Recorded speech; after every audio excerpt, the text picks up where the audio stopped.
Hi friends, இன்றைக்கி கதையில் நம்ம செஸ் போர்டில் ஒரு லவ் ஸ்டோரியை பார்க்க போகிறோம். இதில் பணம் வெல்லுமா இல்லை காதல் வெல்லுமா அப்படிங்கிறது தான் கதையே. ஸோ நம்ம டைரெக்டாக கதைக்குள்ளே போகலாம். இந்த செஸ் போர்டை பார்த்திங்கன்னா 2 ராஜாக்கள் விளையாண்டுக்கிட்டு இருக்காங்க.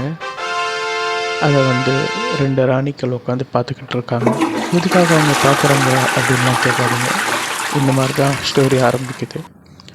ஸோ ஸ்டோரியோட ஸ்டார்டிங்கில் கருப்பு ராஜாவும் கருப்பு ராணியும் ரொம்ப சந்தோஷமாக இருக்காங்க. இது பொறுக்காத வெள்ளை ராணி கருப்பு ராஜாவை மயக்கி எப்படியாச்சும் கூட்டிகிட்டு வந்து, இந்தாங்க நான் உங்களுக்கு பொருளை தரேன், நீங்கள் என் வெள்ளை ராஜாவை போட்டுருங்க அப்படின்னு சொல்லிடுறாங்க. இந்த விஷயம் எப்படியோ குதிரைக்கு தெரிஞ்சிருது. குதிரை சும்மா இல்லாமல் நேராக போயிட்டு வெள்ளை ராஜா கிட்டேயே உங்களை போடுறதுக்காக உங்கள் ராணி பிளான் பண்ணிட்டாங்க அப்படின்னு சொல்லிட்டாங்க. வெள்ளை ராஜா உடனே அலர்ட் ஆகி அவரோட குதிரை அப்புறம் பிஷப்பை வச்சு யானை எல்லாருக்கும் இந்த விஷயத்தை பரப்பிடுறாங்க. ஸோ இந்த ராஜாக்கள் மீட் பண்ணும்போது, நீ என்னை போட தான் வந்திருக்கியா அப்படின்னு சொல்லிட்டு கேட்டுடுறாரு.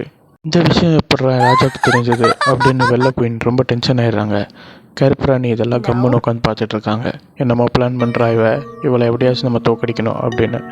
அப்பப்போ வெள்ளை ராணி கருப்பு ராஜாவை பார்த்துட்டு போகிறாங்க. இவங்க 2 பேர் அடிக்கடி சந்திக்கிறத எல்லாருமே நோட் பண்ணிகிட்டே இருக்காங்க. அப்போ வெள்ளை ராஜா என்ன பண்ணுறாரு, டக்குன்னு அவர்கிட்ட இருக்கிற பணத்தெல்லாம் வாரி எடுறாரு. எல்லாருமே அந்த பணத்தை வாங்கிட்டு இவர் பக்கம் வந்துடுறாங்க. கடைசியில் அந்த வெள்ளை ராஜா வெள்ளை ராணியை சிறப்புரிச்சிடுறாரு. அந்த கருப்பு ராஜாவையும் போட்டு தள்ளிடுறாரு. So moral of the story, money wins love. வாழ்க்கையிலையும் இதே மாதிரி தான். காசு தான் முக்கியம், லவ் எல்லாம் முக்கியமே கிடையாது.